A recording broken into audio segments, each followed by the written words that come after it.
Le réveil sonna à 6h30 du matin. Un bruit strident qui coupa le silence d'un petit appartement niché au 3e étage d'un immeuble modeste dans le quartier de la Guillotière, à Lyon. Camille Moreau, 29 ans, se leva d'un bond. Sa fille, Élise, encore endormie dans la pièce voisine, ne devait pas manquer l'école, et elle-même avait une matinée cruciale devant elle, un entretien d'embauche dans une entreprise de technologie du centre-ville. Elle avait passé la nuit à répéter mentalement ses réponses, les poches sous les yeux trahissant le poids des responsabilités qu'elle portait seule depuis des années. Le petit déjeuner fut rapide, presque silencieux. Élise, 7 ans, sentit immédiatement la nervosité de sa mère, même si Camille s'efforçait de sourire. Elles quittèrent l'appartement à 7h45, traversant les rues encore humides de rosée, les mains serrées l'une dans l'autre. Après avoir laissé Élise à l'école avec un baiser sur le front, Camille se hâta vers la station de métro, son dossier à la main, espérant que la ligne A ne connaîtrait pas de perturbations ce matin-là. Mais évidemment, les choses ne se passèrent pas comme prévu. Un incident technique ralentit la ligne et Camille arriva avec 12 minutes de retard à l'immeuble de Veritech Solutions.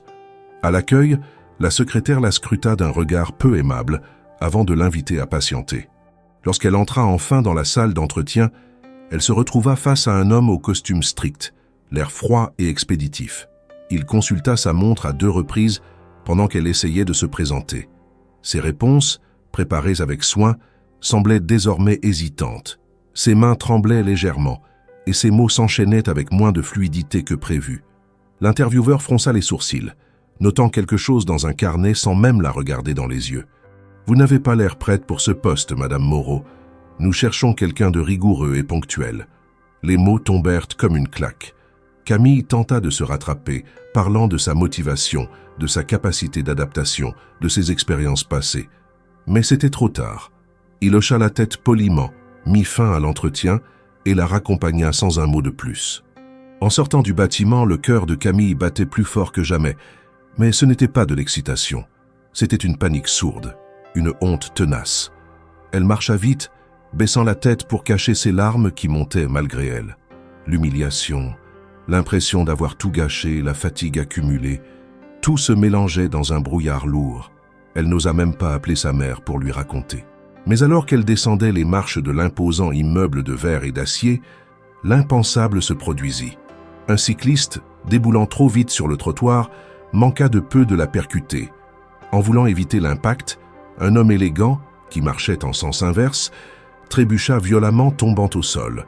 Des papiers volèrent dans les airs, une mallette s'ouvrit sur le bitume et le chaos s'installa pendant quelques secondes. Camille, sans réfléchir, courut vers l'homme. Elle l'aida à se redresser, rassembla ses documents, vérifia qu'il n'était pas blessé. L'homme, visiblement choqué mais indemne, s'assit sur un banc à proximité pendant qu'elle continuait de ramasser les papiers éparpillés. Il la remercia, un peu surpris de sa rapidité et de sa gentillesse. « Vous êtes sûr que ça va ?» demanda-t-elle encore à genoux, ramassant un dernier dossier tombé près d'un lampadaire. « Oui, merci. C'est rare. Enfin, ce genre de réaction. » Elle lui tendit les papiers. Il les prit en silence, les yeux fixés sur elle avec un mélange d'incrédulité et de curiosité. « Vous avez été très rapide. Merci encore. » Camille fit un petit sourire fatigué et hocha la tête. Elle s'apprêtait à repartir, encore sous le choc de sa propre matinée. Elle n'avait pas remarqué le nom imprimé en lettres dorées en haut de la couverture en cuir d'un des documents qu'elle avait touchés. Un nom qui, à lui seul, faisait frémir les sphères économiques de toute la région. Elle reprit sa marche un peu plus droite, sans savoir que ce simple acte de bonté allait changer le cours de sa vie. Le ciel restait couvert au-dessus de Lyon, donnant à la ville une atmosphère morose qui semblait parfaitement s'aligner avec l'état d'esprit de Camille. Après sa mésaventure à l'entretien, son pas était lent mais mécanique, comme si son corps avançait de lui-même, tandis que son esprit s'enfonçait dans une spirale de découragement. Elle avait l'habitude des jours difficiles, mais celui-ci avait une amertume particulière. Ce n'était pas seulement un refus de plus, c'était le refus qui semblait fermer la dernière porte encore entr'ouverte. C'est alors qu'elle s'apprêtait à traverser la place Bellecour qu'un fracas soudain coupa le cours de ses pensées. Un cycliste, visiblement pressé, s'engagea sur le trottoir à toute vitesse, manquant de renverser plusieurs piétons. Camille fit un pas en arrière par réflexe, Mais un homme à sa droite n'eut pas cette chance. Il tenta d'éviter le vélo en reculant brusquement, trébucha sur une bordure et s'écroula lourdement sur le sol. Sans même réfléchir, Camille se précipita vers lui. Ce fut une impulsion, un élan naturel, sans calcul ni hésitation. L'homme, vêtu d'un manteau en laine foncée, avait chuté sur le côté, sa mallette en cuir projetée à quelques mètres, son contenu éparpillé sur les pavés. Plusieurs passants s'arrêtèrent brièvement, mais aucun ne bougea pour aider. Camille, elle, s'agenouilla immédiatement à ses côtés. « Monsieur, vous allez bien ?» demanda-t-elle, sa main touchant doucement son bras pour vérifier s'il pouvait bouger. L'homme grimaça mais acquiesça d'un signe de tête. Il tenta de se redresser, mais Camille l'aida doucement à s'asseoir sur un banc tout proche. Une fois qu'il fut plus stable, elle se tourna vers le désordre sur le trottoir. Feuilles, dossiers, quelques objets personnels. Elle se mit à ramasser avec méthode, veillant à ne froisser aucun papier. « Merci. Vraiment ?» murmura-t-il, la voix légèrement essoufflée. Il l'observait, surpris par sa réactivité. Dans ses gestes précis et son calme apparent, il percevait une détermination discrète. Camille, concentrée sur les documents, ne répondit pas immédiatement. Elle empilait les feuilles avec soin, les classant approximativement, avant de les remettre dans la mallette encore ouverte. « Ce cycliste est apparu de nulle part, dit-elle, en relevant enfin les yeux vers lui. « Vous n'avez rien de cassé ? Je ne crois pas. Peut-être un bleu de main, mais rien de grave. Vous m'avez évité bien pire, je crois. » Camille esquissa un sourire rapide, puis lui tendit les papiers qu'elle tenait encore. Il les prit avec une certaine lenteur, comme s'il cherchait à prolonger le contact, ou peut-être à comprendre qui était cette femme qui venait de surgir dans sa matinée avec autant de bienveillance. « Vous travaillez ici dans le coin ?» demanda-t-il tout en inspectant ses documents. « Non, j'y étais pour un entretien, qui ne s'est pas très bien passé, » dit-elle sans entrer dans les détails. Il hocha légèrement la tête, observant son visage. Camille portait un manteau bon marché mais propre, son sac usé mais organisé, ses cheveux attachés avec soin. Il y avait dans son regard une forme de dignité tranquille, celle qu'on acquiert lorsqu'on apprend à se relever sans bruit. Désolé d'entendre ça. Le monde professionnel peut être impitoyable, surtout avec les gens honnêtes, ajouta-t-il, presque pour lui-même. Elle baissa les yeux, sentant que l'émotion menaçait de la submerger à nouveau, mais elle se reprit vite. Elle ne voulait pas paraître fragile, surtout pas devant un inconnu. « C'est gentil, mais je vais m'en sortir », répondit-elle. Elle s'apprêtait à le saluer et à repartir quand il lui tendit une carte de visite d'un geste naturel. « Si un jour vous avez besoin d'aide ou d'un conseil professionnel, vous avez un esprit vif et une réactivité rare. » Camille regarda brièvement la carte, sans vraiment s'attarder sur les détails.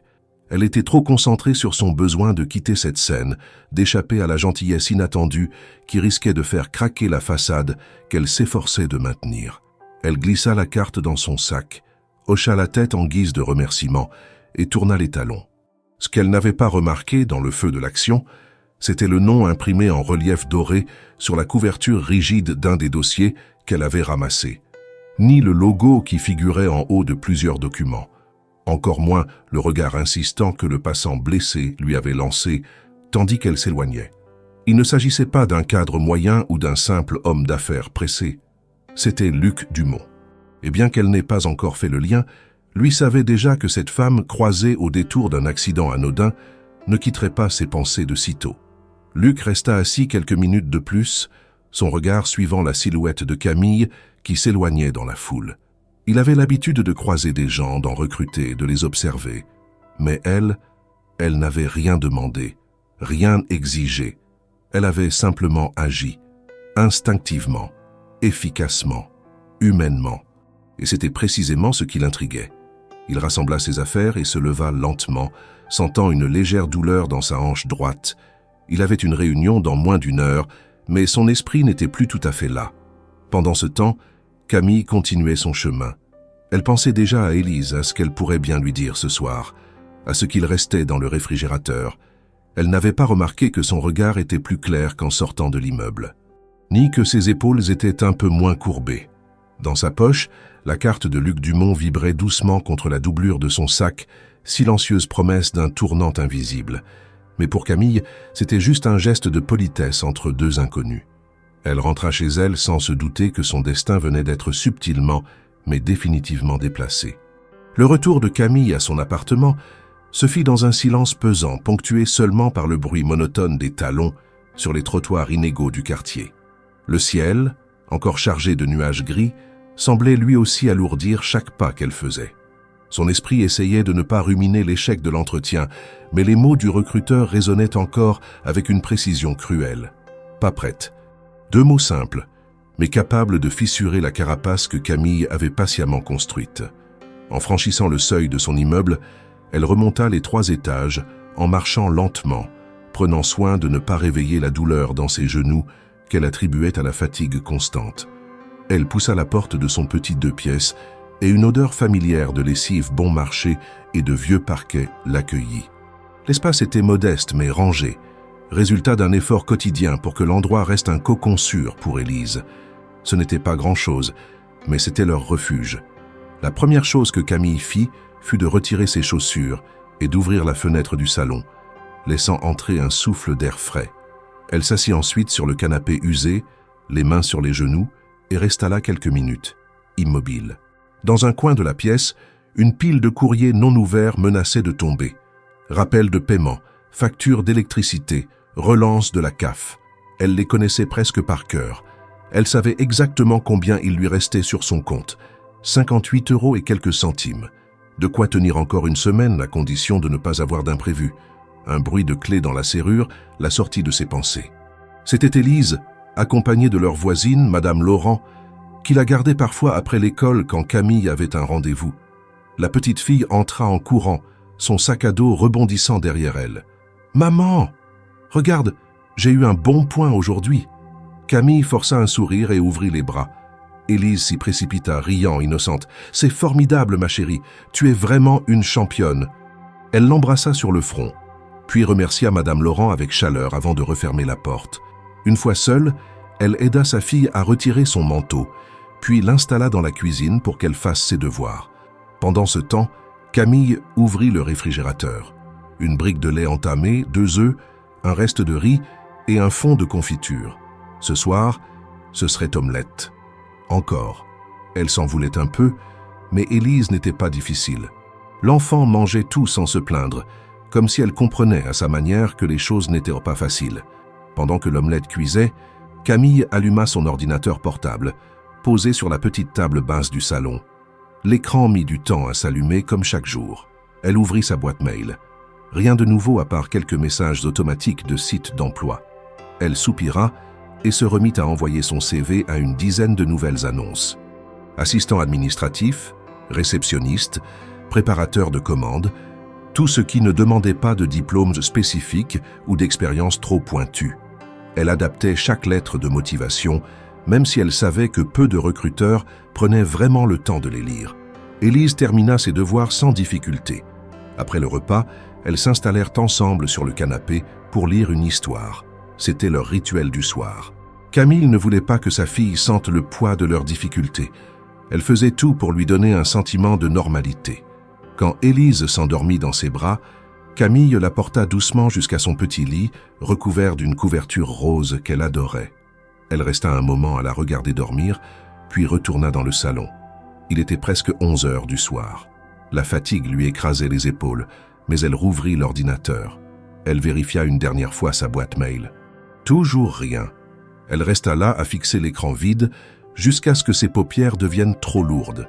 Pendant ce temps, à plusieurs kilomètres de là, dans un bureau situé au dernier étage d'un immeuble moderne en verre et acier, Luc Dumont terminait une réunion.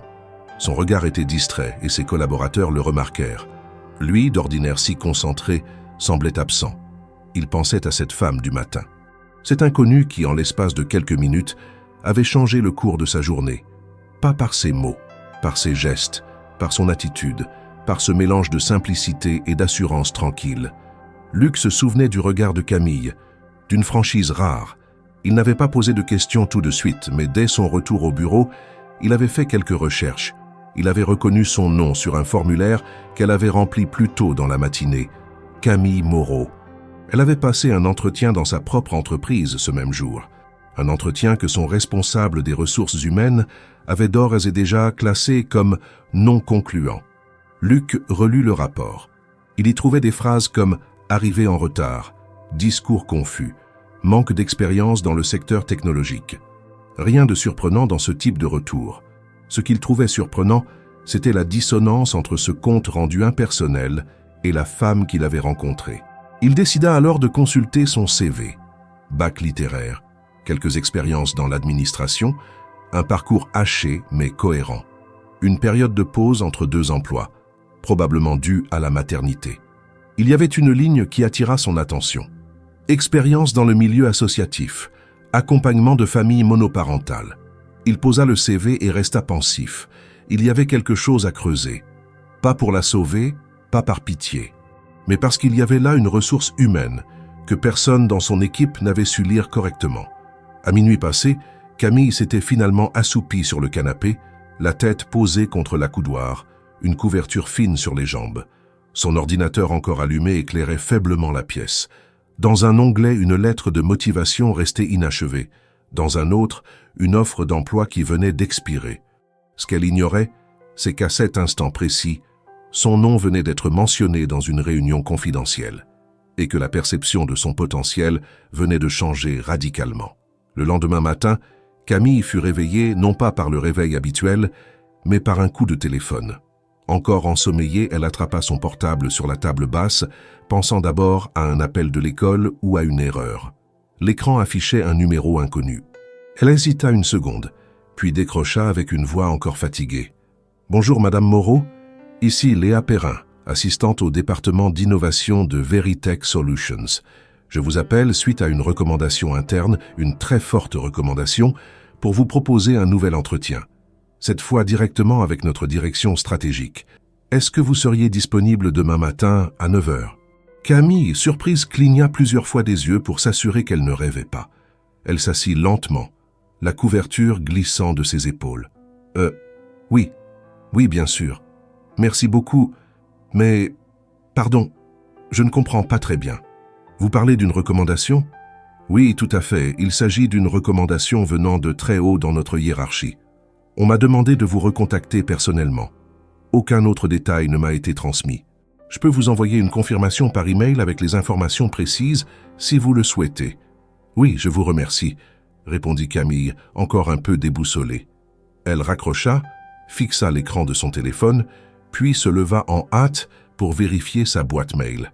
Un message de confirmation venait déjà d'arriver avec l'intitulé de l'entretien « Entretien exploratoire, département innovation, priorité 1 ». Elle n'arrivait pas à comprendre ce qui se passait. La veille encore, elle sortait de l'entreprise la tête basse, convaincue d'avoir raté sa dernière chance. Et voilà qu'on la recontactait, sans explication, pour une seconde opportunité, et pas n'importe laquelle. Un entretien avec un département central, avec mention d'une recommandation importante. Elle se leva précipitamment, réveilla Élise et tenta de suivre le rythme du matin comme si tout était normal. Mais son esprit était ailleurs. Elle pensa brièvement à l'homme qu'elle avait aidé dans la rue. Était-ce possible que ce soit lié à lui? Avait-il un lien avec Veritech? Elle tenta de rejeter cette idée, se trouvant ridicule. Après tout, il ne lui avait donné qu'une carte de visite, et elle ne l'avait même pas lue attentivement. Elle alla fouiller dans son sac, retrouva la carte entre 2 papiers et la regarda enfin. Le nom, Luc Dumont, directeur général, Veritech Solutions. Son souffle se coupa un instant.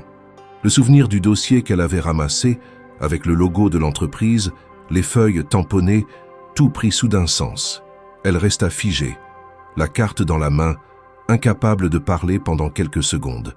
Elle comprit alors que ce n'était pas une simple coïncidence, que cet homme n'avait pas seulement noté son nom, mais avait pris une initiative décisive. Elle ressentit à la fois de la stupeur, de la reconnaissance et une certaine inquiétude. Elle ne comprenait pas pourquoi un dirigeant de ce niveau s'intéresserait à son cas. Elle n'avait rien d'exceptionnel à offrir, pensait-elle. Elle était juste une femme qui essayait de survivre. Le reste de la journée fut une succession de préparatifs nerveux. Elle ressortit son tailleur, repassa sa chemise, remit à jour son dossier, vérifia ses mails pour s'assurer qu'elle n'avait rien mal lu. Elle tenta de ne pas projeter trop d'espoir. Après tout, rien ne garantissait que cette nouvelle entrevue aboutirait. Elle pouvait aussi bien être convoquée pour une simple formalité avant un nouveau refus. Mais l'idée qu'une deuxième chance existait suffisait à lui donner l'énergie nécessaire. Le soir venu, Camille coucha Élise un peu plus tôt, expliquant qu'elle avait un rendez-vous important le lendemain. La petite fille, intuitive, comprit sans poser trop de questions. Elle serra fort sa mère dans ses bras, chuchotant avec une certitude enfantine. « Tu vas réussir, maman. » Camille eut du mal à contenir son émotion, mais elle sourit et acquiesça.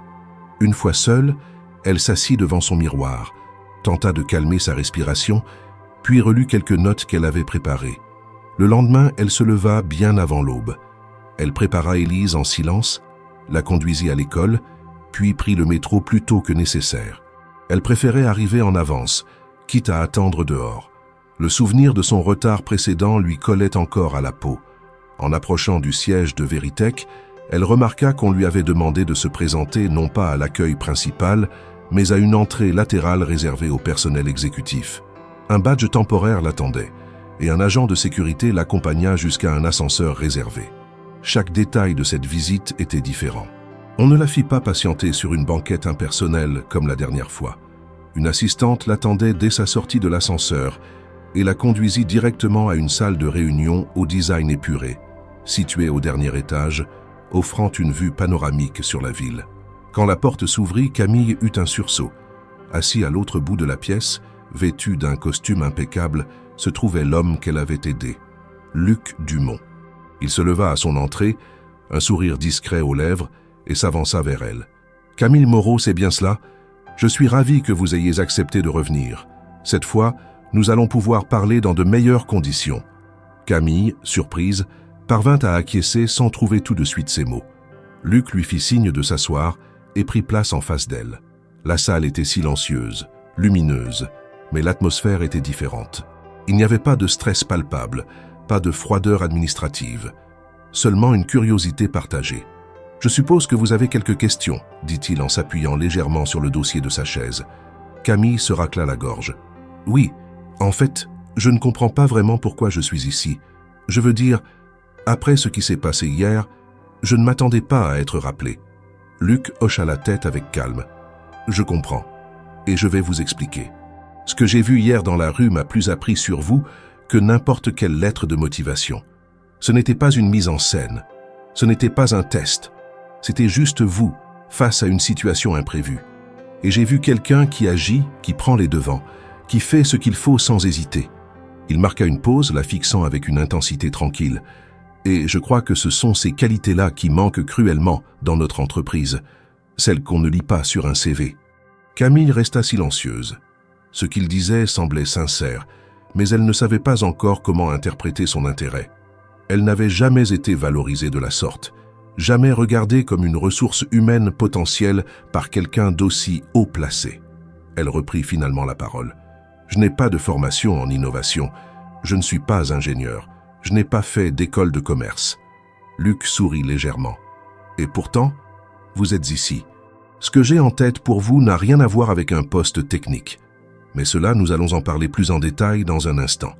Ce que je voulais d'abord, c'était vous rencontrer dans un cadre où votre voix pourrait être entendue, sans chronomètre, sans jugement à la minute. » Camille hocha la tête lentement, absorbant chaque mot. Elle n'était plus certaine de ce qui l'attendait, mais une chose était claire.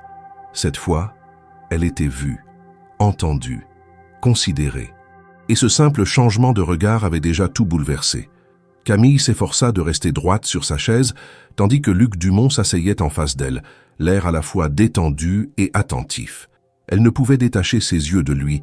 Moins de 24 heures auparavant, elle l'avait aidé à se relever sur un trottoir, sans se douter un seul instant qu'il était à la tête d'une des entreprises les plus influentes du pays. Elle sentait le poids de la situation, mais également un curieux soulagement de ne plus avoir à prétendre. Cette fois, elle savait à qui elle avait affaire, et l'homme en face d'elle n'avait plus l'anonymat d'un passant blessé.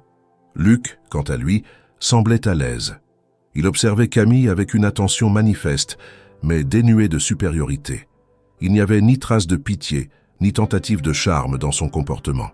Juste une posture franche, presque analytique, d'un professionnel curieux de comprendre un profil atypique. « Je me doute que cette situation doit vous sembler étrange », commença-t-il en croisant les mains sur la table. « Mais j'aimerais vous rassurer.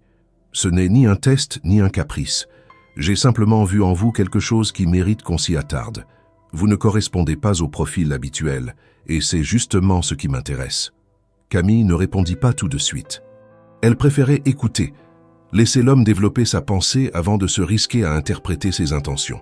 Elle avait déjà trop souvent été confrontée à des promesses vagues ou à des offres déguisées. Mais Luc Dumont n'avait ni le ton enjôleur des recruteurs commerciaux, ni l'arrogance des dirigeants trop pressés pour écouter. « Vous avez agi rapidement, avec discernement, continua-t-il. Vous m'avez aidé sans rien attendre. Et ce que j'ai apprécié, c'est que vous ne m'avez pas reconnu. Votre geste était désintéressé, sincère. Ce genre de comportement est rare, surtout dans un contexte professionnel où tout est calculé. » Il fit une pause, laissant à Camille le temps de digérer ses paroles. « Je n'ai pas pour habitude d'intervenir dans les processus de recrutement. Mon équipe est compétente, mais dans votre cas, j'ai voulu comprendre pourquoi on avait estimé que vous n'étiez pas prête. J'ai donc relu votre dossier.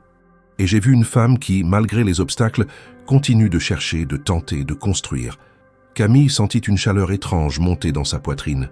Elle n'était pas habituée à ce genre de discours. D'habitude, on lui parlait de ses lacunes, de ses manques. Elle était rarement perçue comme une force. Elle inspira profondément puis prit la parole, sa voix posée, mais légèrement tremblante. « J'ai effectivement raté mon entretien. J'étais nerveuse et j'ai eu du retard. Je ne cherche pas d'excuses, c'est la réalité. Mais je sais ce que je vaux. Je sais travailler, je sais m'adapter et je suis prête à apprendre. » Luc hocha la tête, comme s'il attendait exactement ce genre de réaction. C'est précisément ce que je voulais entendre. « Écoutez, Camille, j'ai un projet, quelque chose qui n'est pas encore officiel, mais que je compte lancer dans les prochaines semaines. Il s'agit d'une initiative sociale en lien avec nos valeurs d'entreprise. Un programme pilote pour soutenir les mères isolées dans leur retour à l'emploi. Et j'aimerais que vous y participiez, pas comme bénéficiaire, comme collaboratrice. Vous avez l'expérience terrain, vous connaissez la réalité de ce combat mieux que quiconque ici. » Les mots résonnèrent longuement dans l'air. Camille ouvrit la bouche puis la referma. Ce n'était pas ce à quoi elle s'attendait. Elle pensait à un stage, un contrat précaire, un poste secondaire. Mais ce que Luc lui proposait semblait différent. Une responsabilité, une reconnaissance. « Je ne suis pas certaine de comprendre. Vous me demandez de travailler sur un projet social ici dans l'entreprise. Vous voulez que j'en sois actrice ?» « Exactement. Vous ne serez pas seul, bien sûr. Il y aura une équipe, un encadrement. Mais j'aimerais que ce projet ait une âme, pas juste des chiffres et des rapports. Et vous pouvez lui donner cela. » Camille prit un moment pour réfléchir. Elle sentait en elle un mélange d'appréhension et de fierté. Elle n'avait jamais été impliquée dans un projet d'envergure. Elle n'avait pas les codes, pas le langage d'entreprise, mais elle avait autre chose. La connaissance intime de ce que signifie survivre, lutter, rebondir. « Je suis flattée et surprise. Mais je ne veux pas être choisie juste parce que vous avez eu un accident devant moi, » dit-elle, les yeux fixés dans ceux de Luc. Il sourit légèrement, presque amusé par sa franchise. « Ce n'est pas pour cela que je vous propose ce poste. C'est parce que ce jour-là, en l'espace de 5 minutes, vous avez fait preuve de plus de clairvoyance et d'humanité que beaucoup de mes collaborateurs en plusieurs mois. Et j'ai confiance en ce que je vois. » Camille hocha la tête lentement, pesant le pour et le contre. Elle avait besoin de stabilité, de revenus, d'un futur pour sa fille. Mais elle avait aussi besoin de sens, de reconnaissance, d'un espace où elle pouvait exister pleinement. Cette proposition réunissait tout cela. « Très bien alors, si vous me faites confiance, je veux essayer. Mais je veux pouvoir apprendre, progresser. Je ne veux pas qu'on m'offre un rôle symbolique. »« Ce ne sera pas symbolique, je vous le garantis, » répondit Luc. « Je vous enverrai les documents demain. Ce sera un contrat à durée déterminée avec possibilité d'évolution, et vous serez accompagné. » Camille se leva alors, avec un mélange d'émotions contenues et de détermination retrouvée. Elle tendit la main à Luc, qui la serra sans détour. Il y avait dans ce geste quelque chose de clair, d'engagé, de professionnel. Aucun sous-entendu, aucune attente cachée. « Merci, monsieur Dumont. Appelez-moi Luc. Nous allons travailler ensemble, après tout. » Elle acquiesça et tourna les talons, quittant la pièce d'un pas plus sûr. Dans l'ascenseur, elle sentit son cœur battre fort, mais non plus de peur ou de stress. C'était l'adrénaline d'un nouveau départ. Elle ne savait pas encore ce que ce projet allait impliquer exactement, mais elle savait déjà qu'elle n'était plus dans l'ombre. Et cela changeait tout. Le lendemain matin, Camille se réveilla avec une étrange sensation dans le corps. Ce n'était pas la fatigue habituelle, ni le poids de l'incertitude, mais plutôt une tension nerveuse, un mélange de crainte et d'excitation. Elle avait passé une partie de la nuit à repenser à l'entretien avec Luc Dumont. Plus elle y pensait, plus elle réalisait l'ampleur de ce qu'il lui proposait. Non seulement un poste, mais une place dans un projet d'envergure sociale, conçu pour des femmes comme elle, et surtout pensé avec une dimension humaine qu'elle n'avait jamais rencontrée dans le monde professionnel. Mais ce qui l'obsédait réellement, c'était le nom de cet homme, Luc Dumont. Après avoir conduit Élise à l'école, elle prit le chemin du petit café près de la station Saxe-Gambetta, un endroit discret où elle pouvait utiliser le Wi-Fi gratuitement en échange d'un café noir. Une fois installée, elle ouvrit son ordinateur portable et lança une recherche sur Luc Dumont. Elle n'était pas du genre à fouiller dans la vie des gens, mais cette fois, elle avait besoin de comprendre à qui elle avait réellement affaire. Ce qu'elle découvrit la laissa sans voix. Le nom de Luc Dumont apparaissait dans des dizaines d'articles de presse économique. Présenté comme l'un des entrepreneurs les plus influents de sa génération, il avait fondé Veritech Solutions à seulement 27 ans, après des études brillantes à l'école polytechnique et à HEC. En un peu plus d'une décennie, il avait transformé une start-up technologique en un conglomérat innovant opérant dans plusieurs pays d'Europe. Mais ce qui frappa Camille, ce fut le peu d'informations personnelles disponibles. L'homme gardait profil bas, n'accordait que de rares interviews et ne s'exposait jamais dans les médias à sensation. Il y avait une rigueur dans sa discrétion, une maîtrise presque clinique de son image. Elle lut aussi plusieurs témoignages de collaborateurs, anciens et actuels, qui le décrivaient comme exigeant mais juste, difficile à approcher mais extrêmement loyal, une fois la confiance établie. Et puis un détail attira son attention. Un article paru 3 ans auparavant évoquait un programme interne mis en pause destiné à favoriser l'insertion professionnelle des femmes en situation de précarité. Le projet avait été suspendu faute de ressources humaines adaptées à son pilotage. Cela résonna comme un écho direct à la proposition qu'il lui avait faite. Camille referma son ordinateur, son esprit bourdonnant. Elle comprenait désormais que Luc Dumont n'était pas seulement un cadre supérieur bienveillant. Il était le dirigeant d'une structure à la portée nationale, un décideur, un homme capable de faire ou défaire des carrières d'un simple appel. Et pourtant, il avait pris le temps de revoir son dossier, de relire son CV, de faire en sorte qu'elle soit recontactée. Cela ne ressemblait pas à un simple acte de gratitude. Il y avait quelque chose de plus structuré, de plus réfléchi. En rentrant chez elle, elle trouva dans sa boîte mail le contrat promis. Il s'agissait d'un contrat à durée déterminée de 6 mois, renouvelable, avec un poste de chargé de liaison pour l'intégration sociale dans le cadre d'un projet pilote interne. Le salaire proposé était au-dessus de ce qu'elle avait osé espérer, avec des horaires flexibles et la possibilité de télétravailler une partie du temps. Les conditions étaient claires, sans zone d'ombre. Un encadrant référent était mentionné, Caroline Mestre, directrice du pôle d'innovation sociale. Luc Dumont n'apparaissait à aucun moment comme son supérieur direct. Ce détail la rassura. Elle ne voulait pas de favoritisme apparent. Elle voulait prouver qu'elle méritait sa place sans devoir se battre contre les rumeurs ou les soupçons d'arrangement personnel. Elle signa le contrat après l'avoir relu plusieurs fois, puis l'envoya scanner à l'adresse indiquée. Quelques minutes plus tard, elle reçut un accusé de réception automatisé, suivi d'un second mail, cette fois signé par Caroline Mestre, l'accueillant dans l'équipe et lui fixant un rendez-vous pour une première réunion d'intégration prévue 3 jours plus tard. Les jours suivants, Camille les passa à préparer Élise, à ranger leur petit appartement, à acheter quelques fournitures de bureau avec le peu d'économie qu'il lui restait. Elle voulait démarrer ce nouveau chapitre sans accroc. Le matin de son premier jour, elle enfila un tailleur simple mais élégant, offert par une ancienne collègue lors d'un vide dressing solidaire. Elle prit soin de lisser ses cheveux, de soigner son maquillage, sans excès. En arrivant dans les locaux de Veritech, elle fut accueillie avec professionnalisme, orientée vers un espace de co-travail réservé à son département. Caroline Mestre, une femme d'une 50aine d'années, dynamique et souriante, la reçut avec chaleur. Elle lui présenta l'équipe. Des profils variés, tous impliqués dans des missions sociales portées par l'entreprise. L'atmosphère était sérieuse, mais bienveillante, sans tension apparente. Camille passa la matinée à se familiariser avec les outils de travail, les documents internes Les objectifs du programme. Il s'agissait de créer un réseau d'accompagnement pour des mères isolées en situation de précarité, en partenariat avec des associations locales et des institutions publiques. Son rôle serait de coordonner les remontées de terrain, d'identifier les besoins réels et de proposer des ajustements concrets. Elle n'était pas là comme symbole. Elle était attendue pour apporter une expertise vécue. En fin de journée, alors qu'elle rangeait son bureau improvisé, elle aperçut Luc Dumont traverser le couloir. Il ne portait pas de costume ce jour-là, mais une tenue plus décontractée. Il échangea quelques mots avec un collègue, puis croisa son regard. Il s'approcha sans précipitation, l'air tranquille. « Comment s'est passée cette première journée ?» demanda-t-il. « Intense, mais très intéressante, » répondit-elle avec honnêteté. « J'ai été très bien accueillie. »« Tant mieux, vous verrez, l'équipe est solide. Et vous avez votre place ici, Camille. » Elle hocha la tête.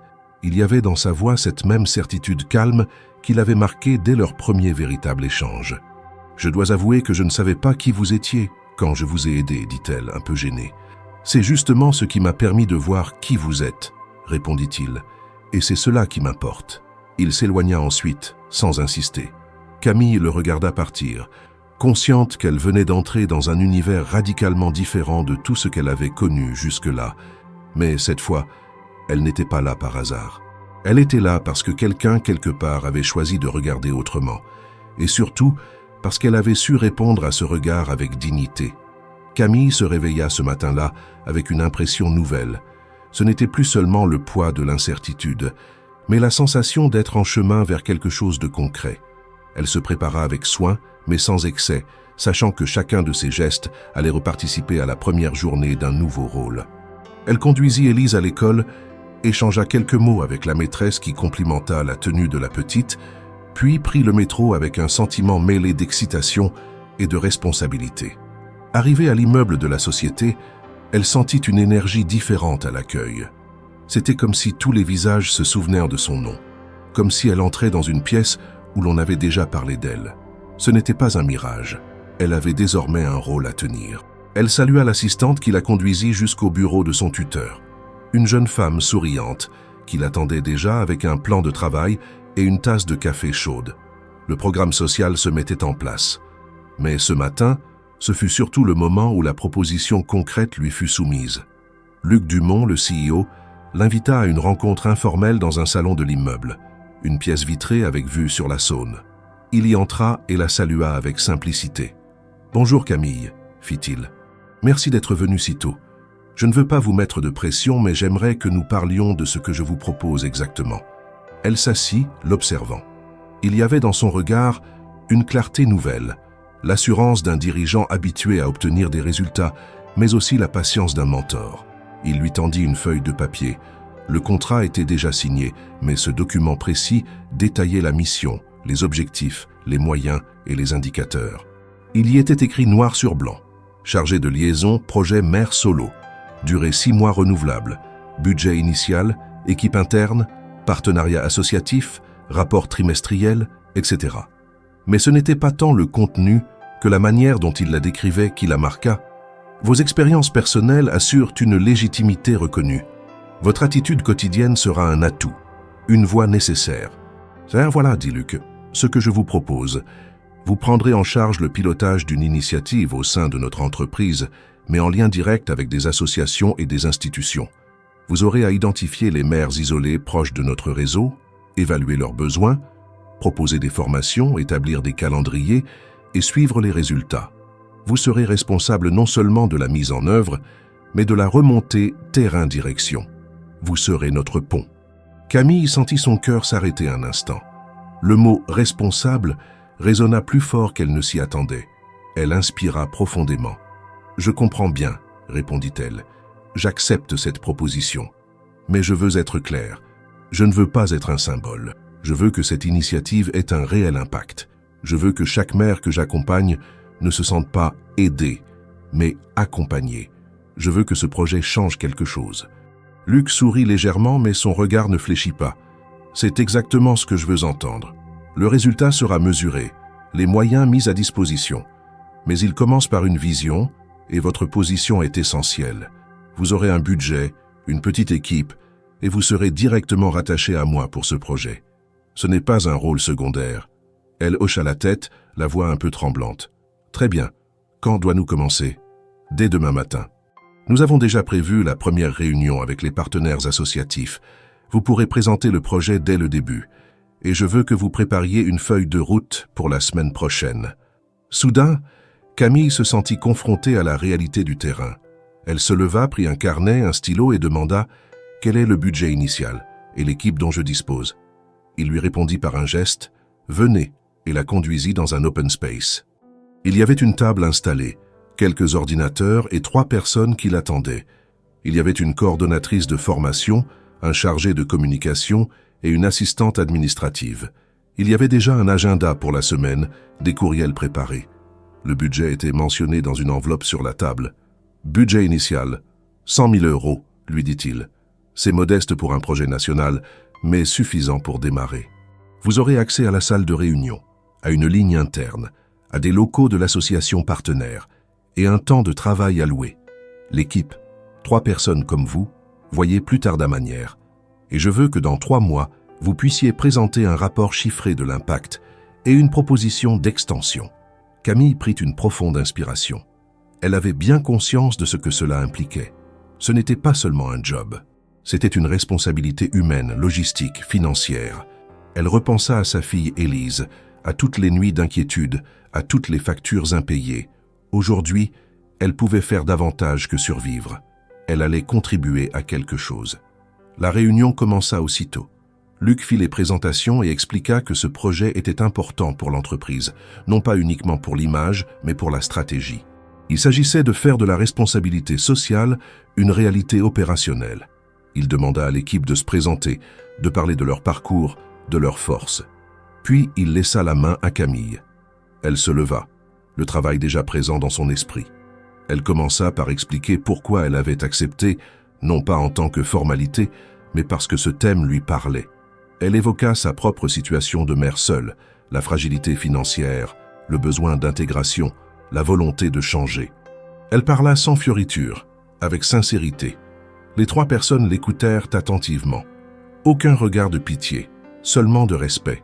À la fin de la réunion, Luc se rapprocha d'elle. « Très bien, dit-il. Vous êtes prête. Je vous laisse maintenant les commandes. Mon bureau reste ouvert si vous avez besoin de moi.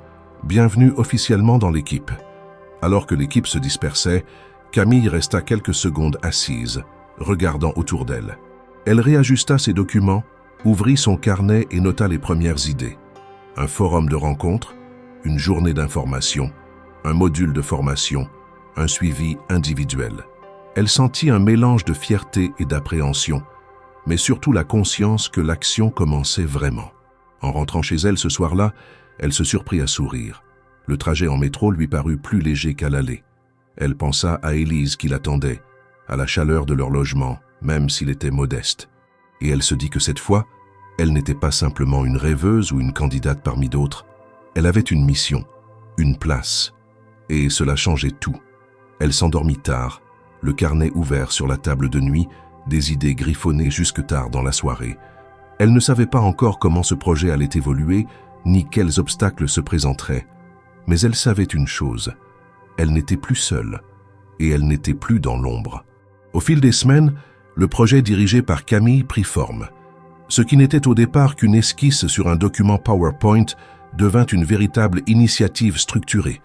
Elle organisa une première rencontre avec les associations locales, lança une campagne d'information dans les centres sociaux partenaires et construisit un tableau de bord pour suivre les inscriptions. Chaque jour, elle coordonnait, écrivait, appelait, validait des contenus, établissait des plannings. Elle travaillait souvent au-delà de ses horaires, non par obligation mais par conviction. Elle voulait que le projet réussisse, non seulement pour les femmes qu'il devait soutenir, mais aussi pour elle-même. C'était sa première véritable responsabilité. Elle y mettait tout ce qu'elle avait. Mais dans les couloirs de Veritech, un autre mouvement s'amorçait. Discret d'abord, puis plus insidieux. Des regards insistants, des silences inhabituels lors des réunions interservices, des conversations qui s'interrompaient dès qu'elle entrait dans une pièce. Camille le sentit, sans qu'on le lui dise. Elle avait appris à repérer ce genre de frissons sociaux, ces signaux faibles qui précèdent l'exclusion. et cela commença à l'atteindre. Un jour, à la machine à café, elle surprit 2 employés en pleine discussion. Elle vient d'où, elle, déjà? Une histoire avec Dumont, non? C'est ça. Il paraît qu'il l'a fait monter juste après un café et 2 sourires. Elle n'a même pas le diplôme pour ce poste. Camille fit mine de ne rien entendre et retourna à son bureau. Mais le mal était fait. Les rumeurs circulaient. Elle devenait un sujet de conversation, un objet de spéculation. Son implication avec le PDG alimentait les fantasmes. On ne lui prêtait pas de compétences, mais une proximité stratégique. On ne parlait pas de ses idées, mais de ses liens supposés. Et dans un monde où tout se mesure en légitimité, cette perception lui faisait mal. Elle tenta d'ignorer, de se concentrer sur le travail, mais elle sentit aussi que son équipe commençait à douter. Lors d'une réunion, l'un de ses collègues exprima une réserve. « Tu es sûr qu'on peut décider ça nous-mêmes? On ne devrait pas valider avec Caroline ou Luc ?» Camille prit sur elle.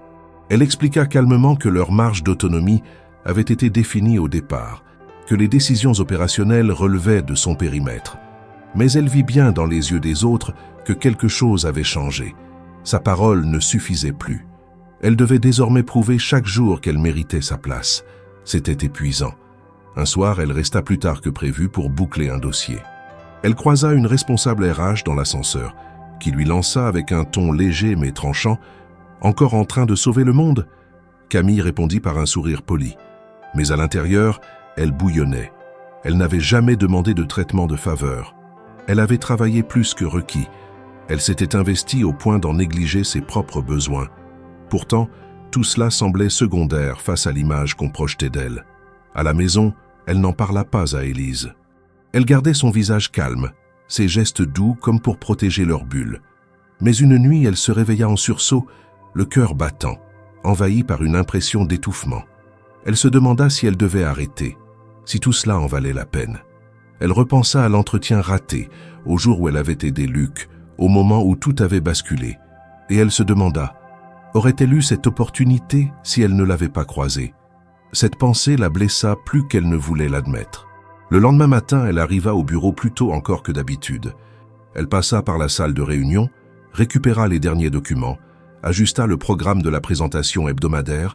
Elle avait prévu d'exposer les premiers résultats du projet. 37 femmes accompagnées, 16 en parcours de retour à l'emploi, 9 déjà en insertion professionnelle. Des chiffres solides, des parcours concrets. Mais elle ne savait pas si cela suffirait à faire taire les murmures.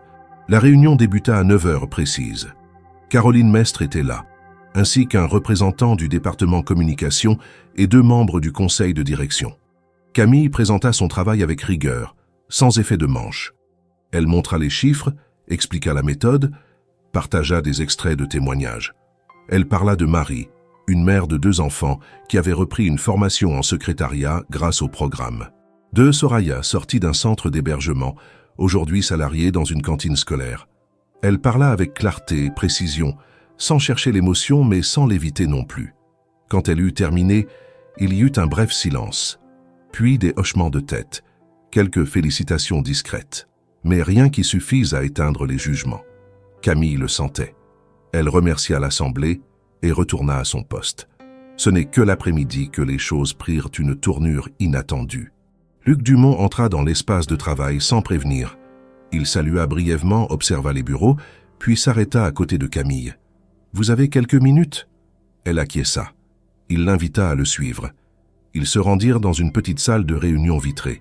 Une fois la porte fermée, il se tourna vers elle. « Je suis au courant des rumeurs, Camille, et je veux que vous sachiez que je ne les tolérerai pas. Votre travail est irréprochable. Vos résultats parlent d'eux-mêmes. Il est temps que ce soit reconnu. » Elle baissa les yeux un instant. « Je ne veux pas de traitement spécial, Luc. Je veux juste qu'on me juge sur ce que je fais, pas sur ce qu'on imagine que je suis. Et c'est exactement ce que je vais faire. » Le lendemain, lors d'un point hebdomadaire avec les responsables de département, Luc prit la parole devant une dizaine de cadres. « Je souhaite souligner le travail remarquable de Camille Moreau sur le programme Mères isolées. En quelques semaines, elle a construit une initiative solide, avec des résultats mesurables. Ce genre de projet est ce qui donne du sens à notre stratégie. Et je veux que vous en teniez compte dans vos propres pôles. Ce fut un électrochoc. Les regards changèrent. Les messes basses se turent. L'impact fut immédiat. Et Camille, sans chercher à plaire ni à s'imposer, venait de franchir un nouveau seuil. Elle n'avait pas seulement lancé un projet, elle avait tenu. Et elle venait de gagner non par favoritisme, mais par compétence. Les mots de Luc Dumont prononcés lors de la réunion hebdomadaire continuèrent de résonner dans les couloirs bien après la fin de la séance. Pour la première fois depuis le début de sa mission, Camille sentit un basculement. Ce n'était pas une victoire éclatante ni une ovation publique, mais une fissure dans le mur de scepticisme qui l'entourait. Certains visages fermés se montrèrent plus ouverts. Certains silences devinrent des salutations polies. Il y avait encore de la réserve, parfois de la distance, mais elle n'était plus invisible. Elle devenait quelqu'un à considérer. Luc avait été clair, précis, sans emphase. Il avait rappelé les résultats, chiffrés, concrets.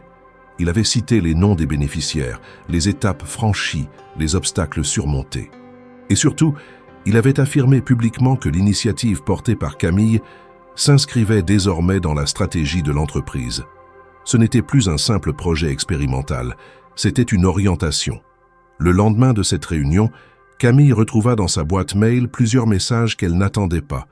Une demande de réunion avec le département RH pour intégrer son programme dans un plan plus large de diversité. Une autre du service communication pour organiser un reportage interne. Et même un courriel du responsable du pôle innovation produit, proposant une rencontre pour explorer des synergies. Elle les lut attentivement, les classa, puis répondit avec précision, sans empressement. Elle avait appris à ne pas se précipiter. Mais derrière cette reconnaissance nouvelle, une tension sourde se faisait sentir. Camille n'en connaissait pas encore l'origine, mais elle sentait que quelque chose grondait en coulisses. Luc, lui, le savait déjà. Depuis plusieurs jours, il recevait des signaux inquiétants. Des appels de son frère, Marc Dumont, cofondateur de Veritech, aujourd'hui principalement en charge de la direction financière et actionnaire majoritaire à parts égales. Marc n'avait jamais apprécié les interventions directes dans les opérations. Il gérait les chiffres, les prévisions, les courbes de croissance. Et cette implication personnelle de Luc dans un programme non directement rentable éveillait son mécontentement. Un soir, Luc reçut un message laconique. « On doit parler. Demain. Priorité. » Il savait ce que cela voulait dire. Marc n'utilisait jamais ce ton sans motif grave. Il accepta le rendez-vous. Le lendemain, ils se retrouvèrent dans une salle de direction aux murs vitrés, à l'étage supérieur. Marc entra, veste ouverte, regard froid. Il ne perdit pas de temps. « Tu m'expliques maintenant? Depuis quand tu choisis des recrues sur le trottoir? Depuis quand tu modifies les axes stratégiques sans validation ?»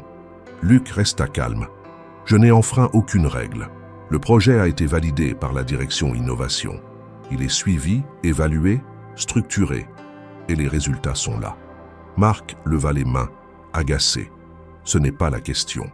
Tu engages ta crédibilité personnelle dans un programme social, tu t'exposes. Tu t'exposes nous. On parle d'une collaboratrice sans formation spécifique, placée à un poste clé par une décision non concertée. Et les rumeurs, tu crois qu'elles ne remontent pas?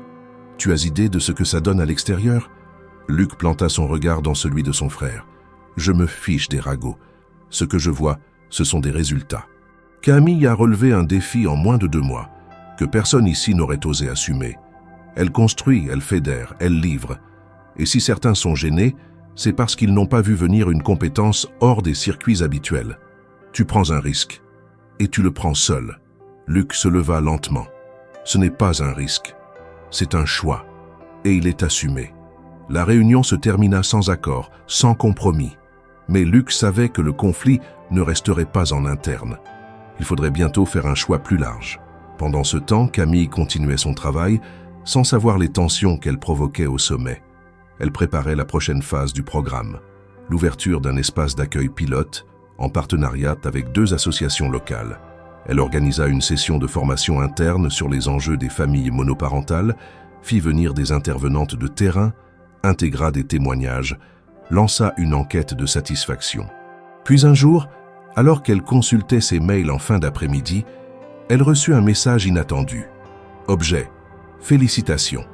Expéditeur: Luc Dumont. Le message était simple. Camille, le conseil stratégique a validé ce matin l'intégration de votre programme au plan de développement social de l'entreprise. Vos résultats ont convaincu Merci pour votre travail, votre engagement et votre rigueur. Luc. Elle resta un moment sans bouger. Elle relut le message plusieurs fois. Ce n'était pas une récompense officielle. Ce n'était pas une prime. C'était un signal. Une reconnaissance écrite, directe, personnelle. Et cela valait plus que bien des promotions. Elle ferma son ordinateur, rangea ses affaires et rentra chez elle plus légère. Ce soir-là, en couchant Élise, elle lui parla longuement. Non pas du contenu de sa journée, mais de la façon dont certaines batailles se gagnent, non pas en criant, mais en continuant à faire ce qu'il faut, encore et encore. Élise lui demanda « Tu es fatiguée, maman ?» Camille répondit « Oui, mais je suis fière, et ça me repose. » Elle ne savait pas encore que les tensions internes allaient s'intensifier. Mais ce jour-là, elle avait gagné une manche essentielle. Non seulement par le travail accompli, mais parce qu'un homme de pouvoir avait choisi de se lever publiquement pour elle. Et cela, dans un monde souvent muet, valait toutes les preuves du monde. Quelques jours après la validation officielle de son programme par le Conseil stratégique, Camille sentit l'atmosphère changer à nouveau autour d'elle. Ce n'était pas le froid des débuts, ni l'indifférence discrète des premières semaines. C'était une tension flottante, comme si quelque chose d'invisible mais puissant était en train de se réorganiser dans les étages supérieurs. Les collaborateurs avec lesquels elle avait commencé à établir des liens professionnels plus ouverts redevinrent plus prudents. Les décisions qui semblaient simples quelques jours auparavant nécessitaient soudainement des validations supplémentaires. Les réponses à ces emails prenaient plus de temps. Quelque chose avait bougé. Elle ne mit pas longtemps à en deviner la cause. Le soutien public de Luc avait certes fait taire certaines critiques, mais il avait aussi attiré l'attention de ceux pour qui la hiérarchie était un territoire à défendre. La rumeur d'un désaccord entre les deux cofondateurs de Veritech se propagea discrètement, portée par des confidences à mi-voix dans les couloirs et des regards échangés lors des réunions. Ce qui avait commencé comme une initiative humaine devenait un sujet politique. Luc, de son côté, n'ignorait rien de cette montée des tensions. Il avait reçu plusieurs messages de Marc, son frère et coactionnaire, de plus en plus directs. Le dernier fut particulièrement clair. Il demandait une rencontre urgente, hors du cadre professionnel. Luc accepta, conscient que l'entretien ne serait pas anodin. Ils se retrouvèrent dans un restaurant discret du 2e arrondissement, un lieu qu'ils fréquentaient autrefois avant que leur relation ne devienne plus distante. Marc entra, salua à peine, s'installa face à lui. « Tu sais pourquoi je t'ai demandé de venir » lança-t-il sans détour. Luc resta calme. « J'imagine que c'est à propos du programme et de Camille. Tu l'imagines bien. Écoute Luc, j'ai laissé passer beaucoup de choses. Tes projets, tes expérimentations, même certaines pertes. Mais là, tu franchis une limite. Tu engages l'image de l'entreprise dans un projet personnel. Les médias commencent à en parler. Et crois-moi, les investisseurs n'aiment pas les histoires floues. Ce projet n'a rien de flou. Il est documenté, encadré, mesuré, et il répond à un besoin réel, avec des résultats concrets. Tu as lu le dernier rapport? Je l'ai lu, et je ne remets pas en cause les chiffres, mais les chiffres ne suffisent pas quand ils sont noyés dans des polémiques internes. Tu ne peux pas diriger cette entreprise comme un chef de tribu. Il y a des règles, des équilibres. Ce programme est perçu comme ton cheval de bataille personnel, et Camille comme ton choix émotionnel. Luc le fixa longuement. Camille n'a rien demandé. Elle a juste fait ce que personne ici n'aurait eu le courage de faire à sa place. Elle a pris une mission que même des cadres expérimentés n'auraient pas su mener. Si j'ai mis mon nom derrière elle, c'est parce que je crois en ce qu'elle accomplit, pas parce qu'elle me doit quoi que ce soit. Tu le crois peut-être. Mais ce n'est pas ce que les autres voient. Et moi, je ne peux pas me permettre que notre structure perde en crédibilité à cause d'un conflit d'intérêts mal interprété. Alors que proposes-tu ? Je te propose de prendre du recul. Laisse l'opérationnel. Confie la gestion du programme à quelqu'un d'autre. Tu gardes ton image intacte et l'entreprise arrête de trembler à chaque décision sortie du cadre. Luc s'appuya contre le dossier de la chaise. Il savait que son frère ne cédait pas facilement et que sa logique était purement stratégique. Il savait aussi que le conflit allait s'envenimer s'il persistait dans sa posture. Mais abandonner Camille, à ce moment-là, reviendrait à nier tout ce qu'il avait défendu depuis le début. « Je vais y réfléchir », répondit-il simplement. Marc soupira, se leva sans attendre le dessert et quitta le restaurant. Luc resta seul à table, le regard fixé sur sa tasse vide. Ce soir-là, il rentra plus tard que d'habitude, évita les appels et coupa son téléphone. Il savait que la décision qu'il prendrait ne devait pas seulement protéger l'image de Veritech, mais aussi celle de Camille. Car si elle restait perçue comme une protégée du patron, elle ne pourrait jamais obtenir la reconnaissance qu'elle méritait. Le lendemain matin, il convoqua une réunion restreinte. Autour de la table, Camille, Caroline Mestre et 2 responsables de département. L'annonce fut simple mais radicale. J'ai décidé de me retirer temporairement de la direction opérationnelle du projet. Camille conservera la coordination avec Caroline comme référente. Je reste garant de la stratégie globale, mais je ne souhaite plus être mêlé à la gestion quotidienne. Camille le regarda stupéfaite. Il poursuivit « Cette décision ne remet pas en cause ma confiance. Au contraire, je veux que ce programme vive par lui-même, qu'il prouve sa valeur au-delà de mon nom. Vous avez tout ce qu'il faut pour continuer. » Une fois la réunion terminée, Camille le rejoignit discrètement. « Vous faites ça à cause des rumeurs? Je fais ça pour que vous puissiez avancer. Vous n'avez plus besoin de moi comme rempart. Vous êtes devenu la référence. » Elle hocha la tête, silencieuse. Il n'y avait rien d'autre à dire. La réalité du monde professionnel s'était imposée, avec ses règles, ses tensions, ses équilibres à préserver. Mais une autre réalité s'affirmait aussi, celle d'une femme qui, sans appui ni privilège, avait prouvé sa capacité à mener. Et désormais, c'était à elle de tenir la suite du combat. Les jours qui suivirent l'annonce de Luc se déroulèrent dans un climat de réorganisation discrète mais tangible. Pour beaucoup, son retrait temporaire de la direction opérationnelle du projet fut interprété comme une manœuvre stratégique pour calmer les tensions internes. Pour d'autres, une manière élégante de se désolidariser d'un projet trop sensible.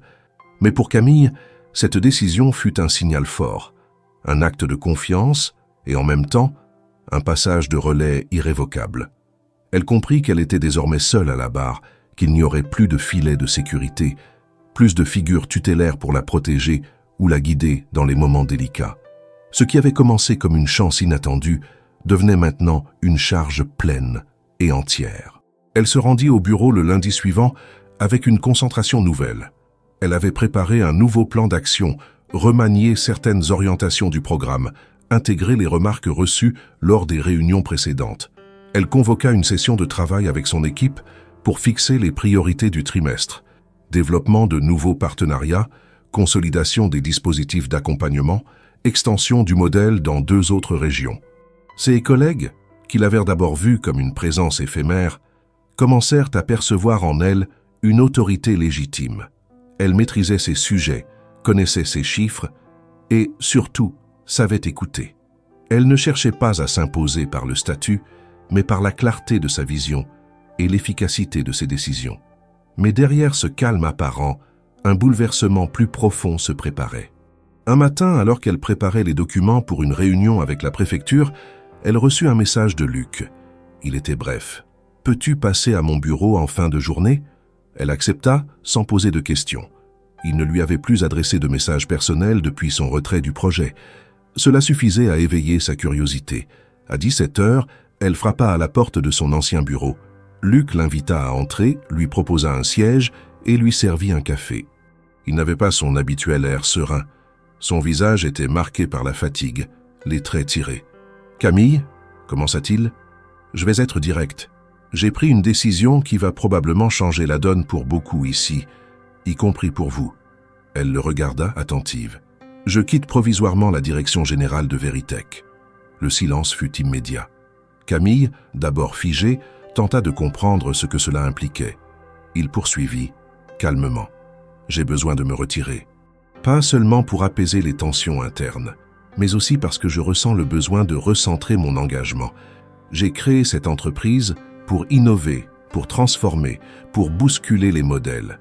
Aujourd'hui, je me retrouve à devoir gérer des conflits d'images, des luttes d'influence, des tableaux Excel plus que des projets humains. Je veux revenir à quelque chose de plus concret. » « Et le projet ?» demanda Camille, la voix tendue. « C'est là que vous intervenez, » répondit-il. « Je vais proposer au conseil d'administration que vous deveniez la coordinatrice générale du programme à l'échelle nationale. Ce ne sera plus un projet pilote, ce sera une branche officielle de la stratégie RSE de Veritech. Et vous en serez la responsable. » Camille recula légèrement sur sa chaise. Ce qu'elle venait d'entendre dépassait toutes ses attentes. Elle n'avait jamais imaginé occuper une telle fonction. Elle pensait gérer un segment, une mission, peut-être un pôle. Mais coordonner un programme à l'échelle nationale, avec tout ce que cela impliquait en termes de gestion, de stratégie, de visibilité, c'était une toute autre réalité. « Vous êtes sûr de ça ?» demanda-t-elle prudente. « Ce n'est pas une façon de me déléguer le poids du projet pour ne plus avoir à le défendre ?» Luc secoua la tête sans détour. « Non, Camille, ce n'est pas un abandon. C'est une conviction. Vous avez fait vos preuves. Vous êtes plus que légitime. Et surtout, vous avez une compréhension que personne d'autre ici ne possède. Vous savez ce que vivent ces femmes. Vous comprenez ce qu'aucun diplôme ne peut enseigner. » Elle resta silencieuse un moment, puis se redressa, les épaules carrées. « Très bien, je l'accepte, mais je poserai mes conditions. Je veux un budget à la hauteur, une équipe élargie et un cadre contractuel clair. Je ne veux pas être exposé sans moyens. »« C'est exactement ce que j'attendais de vous, » répondit Luc. « Le dossier est prêt. Il sera présenté au conseil vendredi. Si tout est validé, vous serez nommé officiellement lundi matin. » Camille sortit de son bureau un peu abasourdie, mais plus déterminée que jamais. En rentrant chez elle, elle sentit le poids de la responsabilité peser sur ses épaules, mais elle ne le repoussa pas. Elle avait porté des charges bien plus lourdes, seule, sans reconnaissance. Aujourd'hui, elle avait les moyens de faire bouger les lignes, et elle comptait bien en faire usage. Le vendredi, comme prévu, le conseil d'administration valida à l'unanimité la nouvelle organisation. Le programme devint officiellement un département interne. Camille fut nommée à sa tête. Elle reçut un nouveau contrat, un nouveau bureau et une lettre de mission claire. Le lundi suivant, elle entra dans ses nouvelles fonctions. Elle convoqua les premiers ateliers stratégiques, lança les recrutements pour élargir son équipe et organisa une tournée des régions pilotes. Elle passa ses soirées à préparer les supports, ses week-ends à répondre à des sollicitations associatives sans jamais perdre le contact avec la réalité du terrain. Et pendant ce temps, Luc se faisait discret. Il avait quitté les locaux, remis ses fonctions à un intérim accepté par le conseil et s'était retiré dans un lieu qu'il ne précisa pas. Mais avant de partir, il laissa à Camille une lettre manuscrite. Elle l'ouvrit un soir, seule chez elle. Elle y lut simplement « Camille, ce que vous avez accompli dépasse tout ce que j'aurais pu espérer en vous tendant cette main ce jour-là.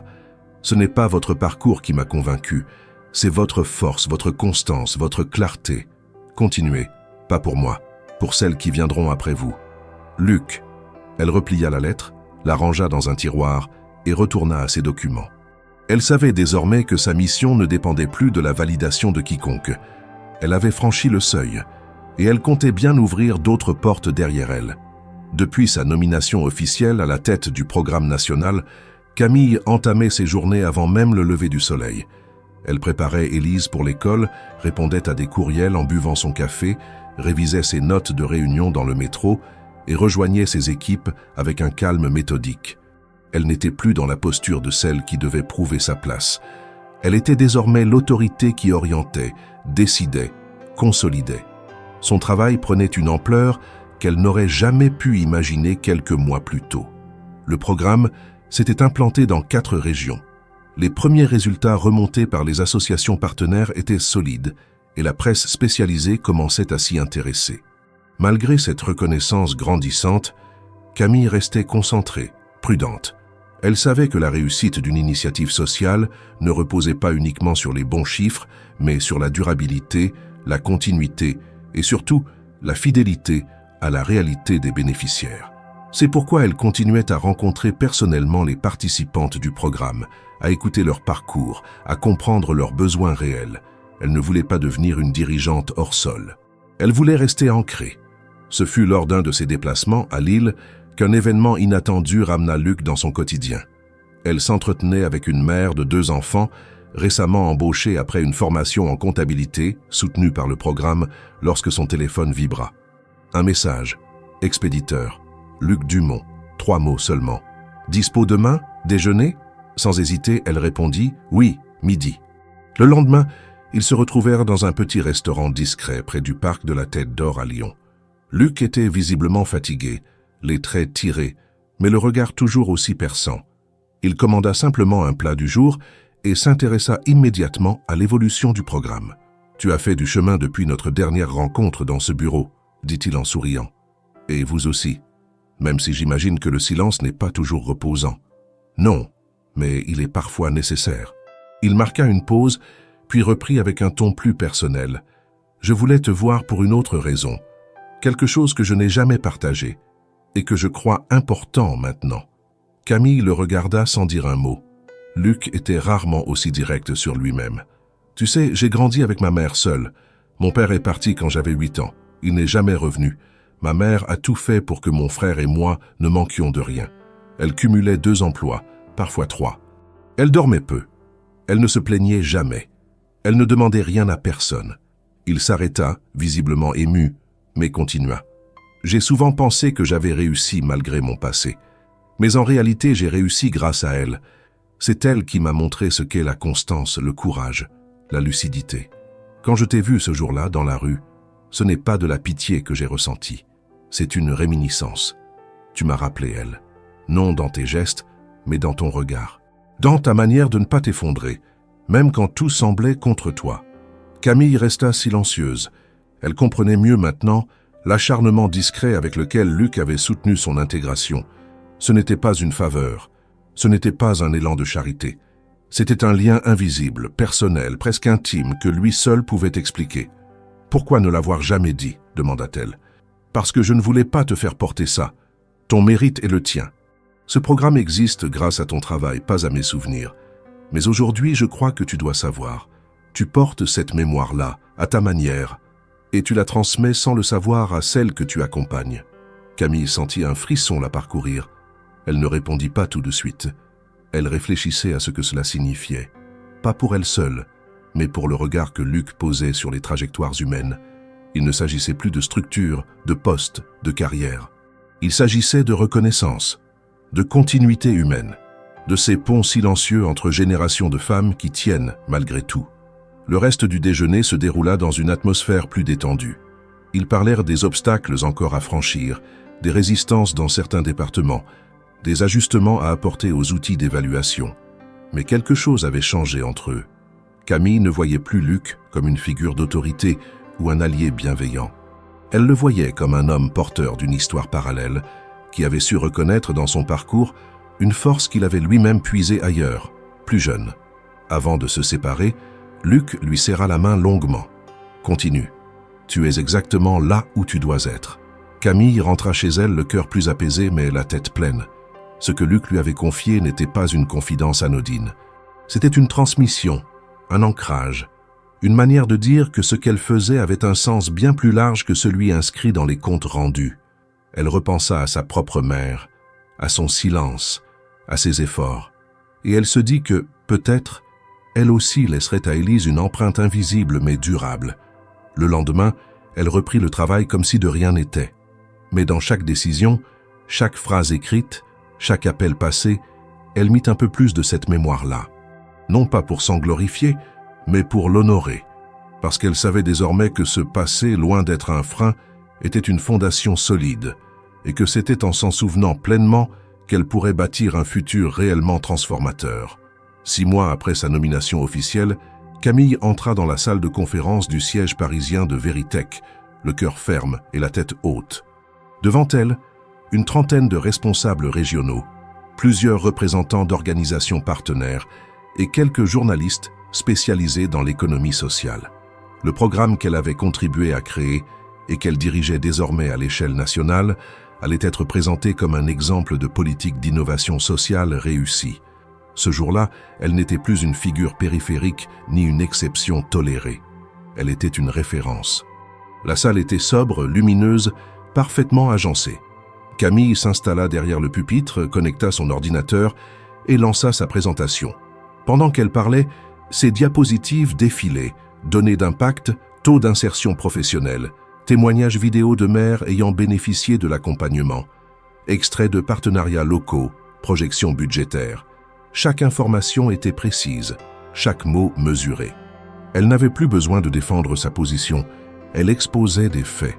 Parmi les réussites, elle cita Élise Martin, une ancienne assistante de caisse devenue formatrice en logistique, Aïssatou Diarra, qui avait monté un atelier de couture solidaire, ou encore Marina Lops, qui avait obtenu un poste en CDI dans un centre hospitalier. Des parcours réels, tracée à partir d'un dispositif qu'elle avait contribué à façonner et à faire reconnaître. Elle conclut avec une phrase qui, sans emphase, résumait son engagement. « Ce programme n'est pas un geste social, c'est un investissement collectif dans l'intelligence de celle qu'on a trop longtemps ignorée. » À la fin de sa présentation, la salle se leva pour applaudir. Ce n'était pas une ovation orchestrée, mais un signe de respect sincère. Certains s'approchèrent pour la féliciter, d'autres lui posèrent des questions techniques, demandant à adapter le modèle à leur réalité territoriale. Un membre du cabinet du ministère du Travail demanda un rendez-vous. Tout cela confirmait ce que Camille avait mis tant de temps à croire. Sa compétence n'était plus discutée. Elle était désormais incontestée.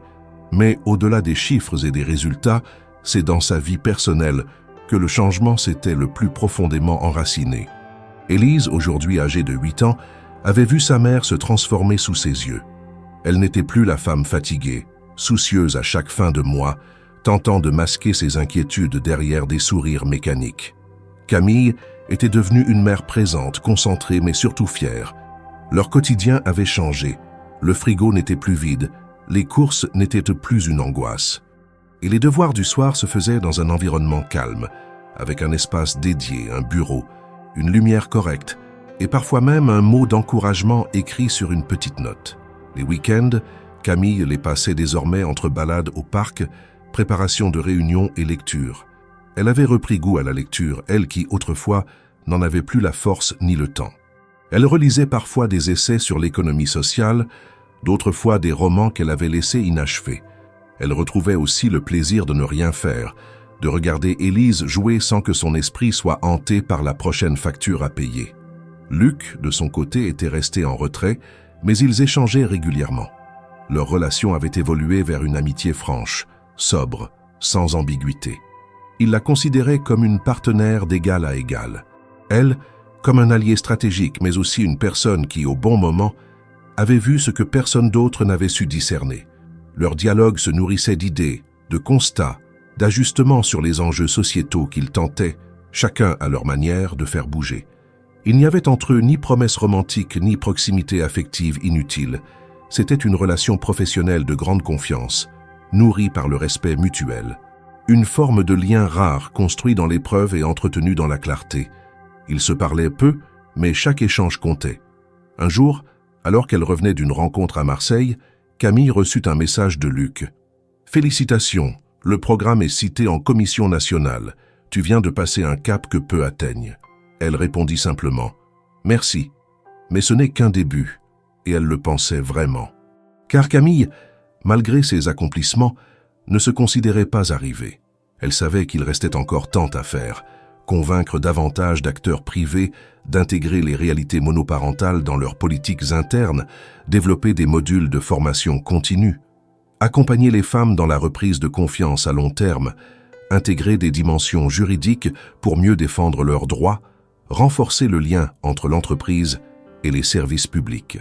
Elle voulait bâtir un modèle qui ne dépende pas d'un projet isolé, mais qui s'inscrive durablement dans les pratiques des grandes structures.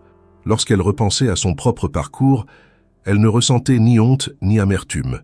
Elle voyait désormais chaque échec passer comme une marche.